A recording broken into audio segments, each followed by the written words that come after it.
जय जगन्नाथ सांग मैंने आज गोटे स्पेशल खटार रेसिपी बनैबा। तो यहाँ हूँ आंबेडा देखु या आमर तो ओडिशा रे आंबेडा ही कह जाए अन्य जगार कौन कह जाए तो मुझे जानी। तो चलते या आज बहुत बढ़िया गोटे रेसिपी बनैबा खटार ही आइटम बनैबा। तो मुझे आंबेडा यहाँ आउ सबूक कंचा आंबेडा पाचिला मुझे टोटाली तार ऊपर जो मुंडी गुड़ाक जोटी तार डेम्फ लगी थाए से आम हल्का हल्का टिके टिके काटिदेबा आउ ताकू पानी रे ऐड करदेबा।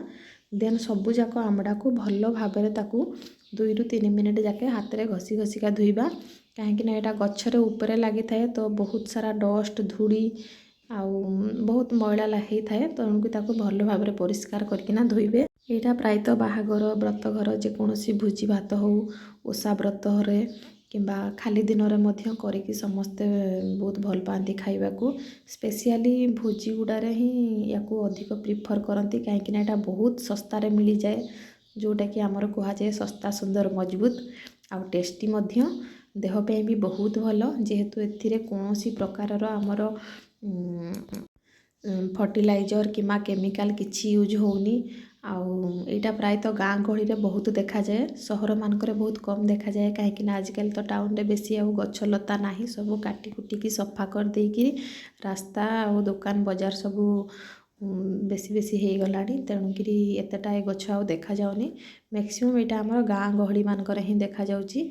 तो आम घर पाखे गोटे गछ थिला सेठू जाइकिरी मु नेकी आसी। तो फाइनाली देखंतु मु काटिकी सबू जाक आंबेडा को नहीं जाइए या बर्तमान 2-3 मिनिट आग ताक मु पानी रे छाड़ीदेवी कहीं पानी रे टिके टाइम रहिला माने सेटा कौन हम ताऊ चोपा उपरे जहाँ भी आमर डस्ट मैला लगी सब बतुरी जीव तापर ताकू आमे एई टाइप रो गोटे गोटे गोटे गोटे हाथ रे एमती घसी घसी घसी घसी रखिबा। 2-3 पानी मु ऑलरेडी धोई देइची आउ देखंतु केते कम माने टाइम रे एटा हमर हेई जीवो झटपट आपण बनै पारिबे बेसी नहीं 10 ରୁ 15 मिनिट भितर आपण बनै देबे। आउ एटा जेहेतु खटा रेसिपीटा एथिरे आमे गुड़टा यूज करूचे तेणुक आपण पाखापाखि 4-5 दिन भी स्टोर करके रखिकी आराम से खाई पारिबे।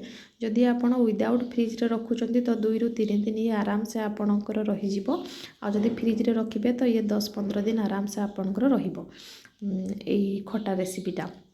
आउ एते टेस्टी होता है जे याको आपण खाली भात रे ही लगेगी खाई परिबे आपन को आउ भजा डाली तरकारी साइड आइटम किछि लागिबनी एते टेस्टी एटा पकोड़ी सहित खाई परिबे आपण जे कोनोसी माने चटपटा आइटम खाउतबे याको साइड डिश भाबरे ताको आपण यूज करि परिबे। तो फाइनली मु ताको धोई के छाणी नेइची देखंतु आउ जेमती आमे अंडाटा को फ्राई कला बडको मझिरे टिके टिके कट लगौचे ता भितर तेल मसला पशिबो बोली सेई टाइप रो आंबडाटा को मध्य मु मझिरे मझिरे गोटे गोटे ताकू सब कट दे देइची।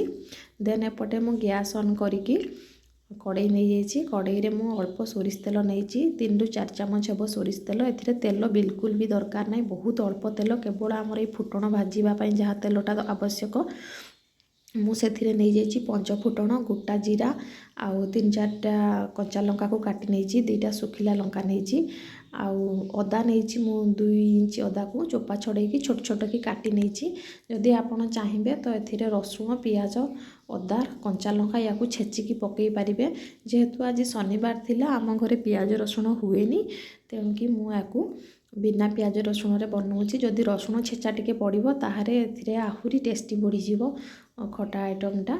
तो सेटा मु स्किप कर देछि आपण चाहिए सेठी ऐड करि पारिबे ता सहित मु नहीं जाइछि गोटे तेजपत्र आउ हलदी गुंड नहीं जाइछि 1/2 ଚାମଚ लंका गुंड नहीं जाइछि मु 1/2 ଚାମଚ ये जो लंका गुंडटा मु पकेइछि एटा हमर तीखा वाला लंका गुंड माने टिके राग अछि जेहेतु एटा खटा आइटमटा टिके स्पाइसी रहिले बहुत भलो लागिबो तेणुकरी मु टिके लंकाटा को एठी प्रिफर करछि।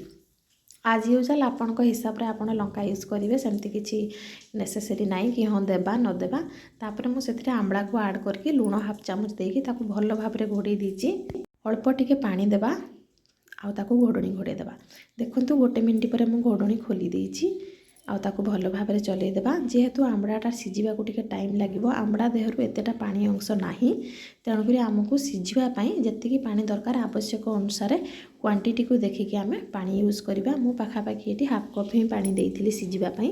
ଏଇ ଟାଇପ୍ର ତାକୁ ଘୋଡ଼େଇ ମଝିରେ ମଝିରେ କାଢ଼ିକି ତାକୁ ଏମିତି ଆମେ ଚଲାଉଥିବା। ଆରମ୍ଭରୁ ଆମେ ଖଟା ଦେବା ନାହିଁ। ଆପଣ ଯଦି ଚାହିଁବେ ଖଟା ଦେବା ପାଇଁ ତ ଆରମ୍ଭରୁ ଆପଣ ବିଲକୁଲ ଖଟା ଦେବେନି। ଏଇ ଟାଇପ୍ର ହେଇ ଆସିଲା ପରେ ଆପଣ ଖଜୁରୀ ଦେଇପାରିବେ, ତେନ୍ତୁଳି ଦେଇପାରିବେ, ଆମ୍ବୁଲ ଦେଇପାରିବେ, ଯେକୌଣସି ଆପଣ ଖଟା ଜିନିଷ ଦେବାକୁ ଚାହିଁବେ ଆମ୍ବଡ଼ାଟା ଟିକେ ସିଝିଲା ପରେ ଦେବେ। ଯେହେତୁ ଆମ୍ବଡ଼ାଟା ଟିକେ ଶକ୍ତ ରହୁଛି, କେହି ଆମ୍ବଡ଼ାକୁ ବଏଲ୍ କରିକିରି ମଧ୍ୟ ଖଟାଟା ବନେଇଥାନ୍ତି, କିନ୍ତୁ ମୁଁ ଏଟା ଡାଇରେକ୍ଟ ଦେଇଛି। ସେଥିପାଇଁ ଯେକୌଣସି ଯଦି ଖଟା ଅଂଶ ଆପଣ ଏଥିରେ ମିଶାଇବାକୁ ଚାହୁଁଛନ୍ତି ଟିକେ ଲେଟ୍ରେ ପକାଇବେ। ତା ଭିତରେ ଦେଖନ୍ତୁ ଆମ୍ବଡ଼ାଟା ଯେତେବେଳେ ଆମର 50% ସିଝି ଆସିଛି, ସେଥିରେ ମୁଁ ଗୁଡ଼ ଆଡ଼୍ କରିଦେଇଛି। ସାଙ୍ଗମାନେ ଆଜି ତ ମୋ ପାଖରେ ଖଜୁରୀ ଗୁଡ଼ ଆଭେଲେବୁଲ୍ ନାହିଁ, ସବୁଯାକ ଖଜୁରୀ ଗୁଡ଼କୁ ମୁଁ ଗୋନ୍ଦ ଲଡ଼ୁରେ ସାରି ଦେଇଛି। ତେଣୁକରି ମୁଁ ଏଥିରେ ନର୍ମାଲ୍ ଯେଉଁଟା ଆମର ଗୁଡ଼ ମକର ସ୍ପେଶିଆଲ୍ ଗୁଡ଼ ଆସିଥାଏ ଆରିସା ପିଠା କରିବା ପାଇଁ, ସେଇ ଗୁଡ଼ଟା ହିଁ ମୁଁ ନେଇଛି। ଆଉ ଟିକେ ଗରମ ମସଲା ଆଡ଼୍ କରିଦେଇକି ତାକୁ ଭଲ ଭାବରେ ଚଲାଚଲି କରିକି ମୁଁ ଲାଷ୍ଟକୁ ଧଣିଆ ପତ୍ର ଟିକେ ଆଡ଼୍ କରିଦେଇଛି। ଆପଣଙ୍କ ହିସାବରେ ଆପଣ ଦେବେ। ତ ଚାଲନ୍ତୁ ଟେଷ୍ଟ କରିବା କେମିତି କ'ଣ ଲାଗୁଛି। ୱାଓ ସାଙ୍ଗମାନେ, ବହୁତ ଟେଷ୍ଟି ହେଇଛି। ଦେଖନ୍ତୁ ଲୁକ୍ ବି ତାର କେତେ ବଢ଼ିଆ ଆସିଛି ଖଟା ରେସିପିଟା। ଆଉ ଏତିକି ସିଝିବ ଯେମିତି ଆମର ଦେଖନ୍ତୁ ଆମ୍ବଳାର ଯେଉଁ ତାର ଟାକୁଆ ଅଛି ଭିତରେ, ସେ ଯେଉଁ ମଞ୍ଜିଟା ଅଛି ବଡ଼ ମଞ୍ଜିଟା, ତା ଦେହରୁ ଯେମିତି ଆମର ତାର ଚୋପା ଆଉ ଶସ ସବୁ ଯେମିତି ଛାଡ଼ିଯିବ।